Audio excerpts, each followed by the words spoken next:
Hello guys, this is Raghuras Singh और now we are going to start solid state।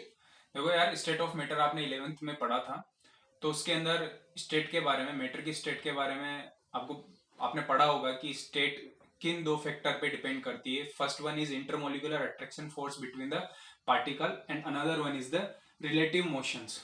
किसकी? Particles की, कि particle movement कर सकता है या नहीं कर पाता। तो सॉलिड के अंदर जैसा कि आप लोगों को पता है, पार्टिकल्स के बीच में जो अट्रैक्शन होता है, इंटरमोलिकुलर अट्रैक्शन फोर्स होते हैं, वो बहुत ज्यादा होते हैं एज कंपेयर टू लिक्विड और गैस। वहीं इनके पार्टिकल्स के मूवमेंट की जो टेंडेंसी होती है वो नेग्लिजिबल होती है। तो अगर सॉलिड स्टेट को आप डिफाइन करना चाहते हैं, अपन डिफाइन करें, तो सॉलिड को कैसे डिफाइन कर सकते हैं? The state in which intermolecular attraction forces is maximum and the tendency of relative motion of particle is negligible is known as the solid state। तो सिंपल सी बात है यार कि सॉलिड अपन ने देखा भी है, सॉलिड बहुत ज्यादा क्या होते हैं, हार्ड होते हैं।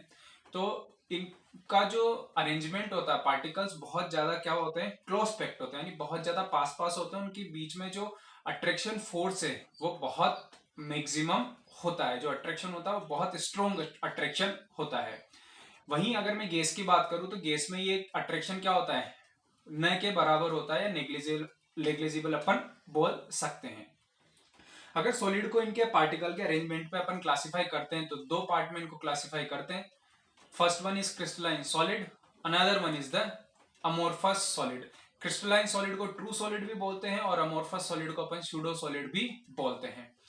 अब अपन इन दोनों को डिफ्रेंशिएट करते हैं, कुछ पॉइंट लिखते हैं इनको दोनों को, क्रिस्टलाइन सॉलिड और अमोर्फस सॉलिड दोनों को क्या करते हैं, डिफ्रेंशिएट करते हैं। एक और बात, कभी कभी किसी किसी बुक में या कहीं कहीं अपन को देखना पड़ता है कि state of matter depends on two factor. First one is the attraction, intermolecular attraction, and another one is the thermal energy.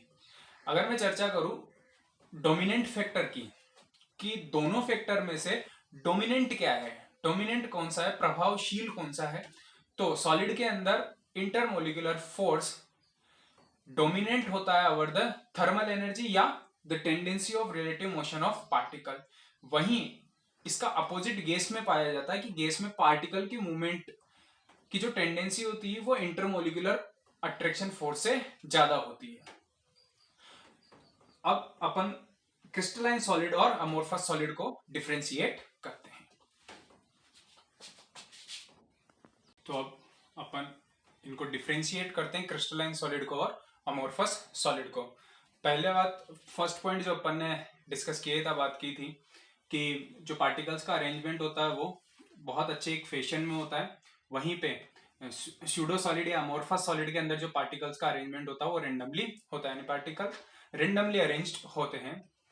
और ये जो पैटर्न चलता है इनका, वो एक लॉन्ग रेंज तक चलता है, यानी ए और बी पार्टिकल्स अगर अरेंज्ड है, जैसे ए के बाद अगर बी अरेंज्ड है, तो A B A B A B A B A B A B A B A B A B A B, ये बहुत अच्छी खासी रेंज तक ये पैटर्न, इसी पैटर्न में ये अरेंज होते हैं। वहीं पे जो अमोर्फस सॉलिड होता है उसके अंदर ये जो अरेंजमेंट होता है कुछ टाइम तक, तो यानी ए बी, ए के बाद बी, ए के बाद बी, एक शॉर्ट रेंज तक अरेंज होंगे। उसके बाद ये रेंडमली कैसे भी अरेंज हो जाएंगे, जैसे A A B B B A B B A B, इस तरह से ये अरेंज हो जाएंगे। वहीं जो क्रिस्टलाइन सॉलिड होता है, ट्रू सॉलिड होता है, उनके जो मेल्टिंग पॉइंट होते हैं वो फिक्स्ड होते हैं, शार्प मेल्टिंग पॉइंट होते हैं। वो किसी एक पर्टिकुलर टेम्परेचर पे जाके ही वो सॉलिड मेल्ट होगा। जैसे एक एग्जांपल के लिए अपन मानते कि क्रिस्टलाइन सॉलिड है और उसका जो टेम्परेचर है या उसका जो मेल्टिंग पॉइंट है वो मेल्ट होता है सपोज 1033 केल्विन पे। तो अगर आप उसको 1032 केल्विन भी देते हो उस टेम्परेचर पे, तो टेम्परेचर पे वो मेल्ट नहीं होगा। जैसे ही आप 1033 केल्विन पे पहुंचोगे, उस टेम्परेचर पे पूरा का पूरा क्रिस्टलाइन सॉलिड ही क्या हो जाएगा, मेल्ट हो जाएगा। यानी ये एक फिक्स टेम्परेचर पे ही क्या होते हैं, मेल्ट होते हैं। वही बात करें अपन स्यूडो सॉलिड की, जो स्यूडो सॉलिड होते हैं वो एक टेम्परेचर की रेंज के ऊपर क्या होते हैं, मेल्ट होते हैं। यानी उनको टेम्परेचर धीरे धीरे उनका टेम्परेचर आपको क्या करना पड़ेगा, इंक्रीज करना पड़ेगा, ताकि वो कंप्लीटली क्या हो जाए, मेल्ट हो जाए। अगर मैं बात करूं क्रिस्टलाइन सॉलिड को अगर आप किसी शार्प एजेस टूल से कट करते हो तो वो रफ सरफेस नहीं देते हैं, कैसे देते हैं, स्मूथ सरफेस देते हैं। लेकिन इसी के अपोजिट अगर बात करें अपन किसकी, अमोर्फस सॉलिड, तो अमोर्फस सॉलिड में अगर आप किसी शार्प एजेस टूल से इनको कट करते हो तो ये रफ सरफेस देते हैं। जैसे एक एग्जांपल अमोर्फस सॉलिड का ग्लास भी होता है। अगर आप ग्लास को कट करते हो तो जो उसकी सरफेस आती है, सरफेस रफ होती है। अगर आप उसको ग्लास को काटने के बाद अगर उसके ऊपर आप फिंगर से इसे अप डाउन करते हो तो आपका जो फिंगर होता है वो कट जाता है। क्यों? क्योंकि इनकी जो सरफेस होती है वो कैसी हो जाती है, रफ हो जाती है। नेक्स्ट 3 डिफरेंस अपन ने पहले देख लिए थे।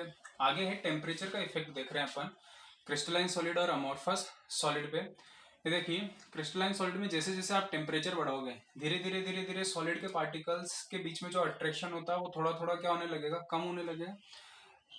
धीरे धीरे धीरे धीरे आप टेम्परेचर इंक्रीज कर रहे हो और उसके मेल्टिंग पॉइंट पे आते ही जितना सॉलिड था वो धीरे धीरे पूरा का पूरा उसी टेम्परेचर पे किसमें कन्वर्ट होना स्टार्ट कर देगा, लिक्विड में कन्वर्ट होना स्टार्ट कर देगा। यानी ये जो ग्राफ है ये फेज ट्रांजिशन का ग्राफ है।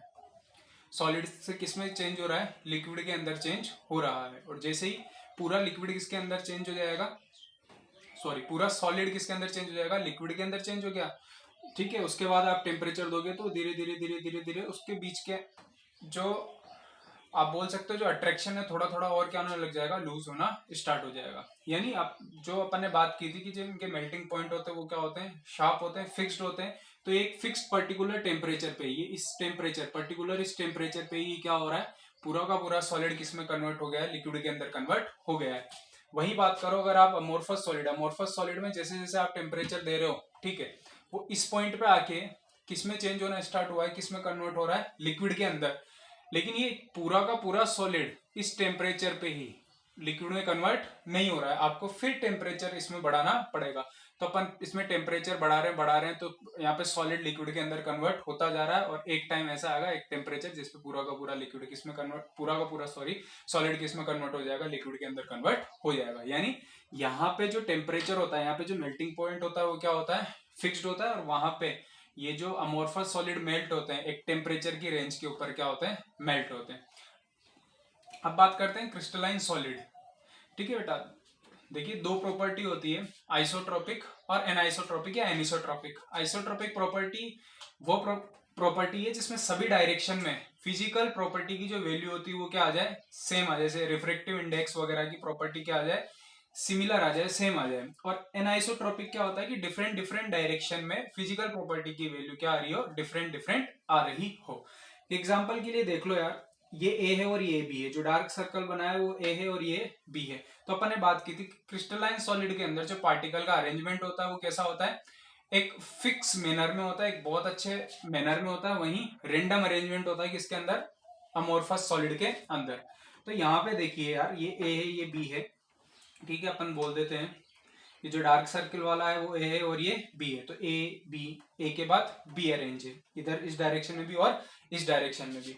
मान लिया इसके कारण केवल अपन एक एक्सप्लेनेशन के तौर पे समझ रहे हैं कि एनाइसोट्रोपिक और आइसोट्रोपिक बिहेवियर क्या होता है। कि इस डायरेक्शन में अगर मैं बात करूं, अगर मैं इस डायरेक्शन को बोल दूं कि ये डायरेक्शन है ए से बी, एक सेकेंड,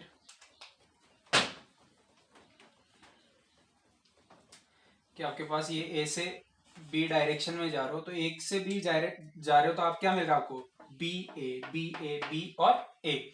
लेकिन अगर मैं बात करूं सी से डी डायरेक्शन में अगर जा रहे हो तो आपको क्या मिल रहा है, केवल ये बी बी बी पॉइंट ही मिल रहे हैं। या फिर बोल सकते हैं अपन डार्क सर्किल है और दूसरा ओपन सर्किल है, सिंपल सर्किल है। तो इधर कुछ प्रॉपर्टी और आ रही होगी, उधर इधर कुछ प्रॉपर्टी और आ रही होगी। यहाँ पे केवल और केवल जो डार्क सर्कल ओपन सर्कल के कारण या ब्लैंक सर्किल के कारण जो प्रॉपर्टी आ रही है वो आएगी। और इधर ए बी डार्क सर्किल और जो आपके पास क्या है ब्लैंक सर्किल है उसके कारण जो प्रॉपर्टी आ रही है वो आ रही होगी। यानी दोनों डायरेक्शन के अंदर प्रॉपर्टी अलग अलग आ रही होगी। लेकिन मैं अगर बात करूं किसकी, एनाइसोट्रोपिक सॉरी आइसोट्रोपिक बिहेवियर की, तो इनमें अरेंजमेंट क्या होता है, रेंडम होता है। आप इधर इस डायरेक्शन में देख लो या इस डायरेक्शन के अलोंग देख लो, दोनों के अंदर ही आप यहाँ पे देखो, इधर भी आपको क्या मिल जाएगी, डार्क सर्किल मिल रहा है और ब्लैंक सर्किल मिल रहा है। इधर जाओगे तो भी आपको डार्क और ब्लैंक दोनों ही टाइप के सर्किल मिल रहे हैं। तो आइसोट्रॉपिक बिहेवियर में आप किसी भी डायरेक्शन में चल जाओ, आपको प्रॉपर्टीज क्या मिलेगी, सिमिलर मिल जाएगी। बाकी आप एनाइसोट्रॉपिक बिहेवियर आपको यह बोलता है क्रिस्टलाइन सॉलिड में क्या होता है, डिफरेंट डिफरेंट डायरेक्शन में फिजिकल प्रॉपर्टीज की वैल्यू डिफरेंट डिफरेंट होती है। यानी क्रिस्टलाइन सॉलिड एनाइसोट्रॉपिक होते हैं इन द नेचर और अमोर्फस सॉलिड आइसोट्रॉपिक होता है इन द नेचर। नेक्स्ट जो अपन ने यहाँ पे एग्जांपल लिखे हैं क्रिस्टलाइन सॉलिड के और अमोर्फस सॉलिड के।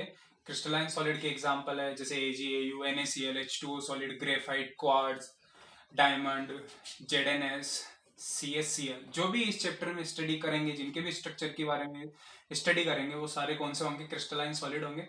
और अमोर्फस सॉलिड के एग्जांपल है ग्लास, रबर, प्लास्टिक है, एक्सेट्रा।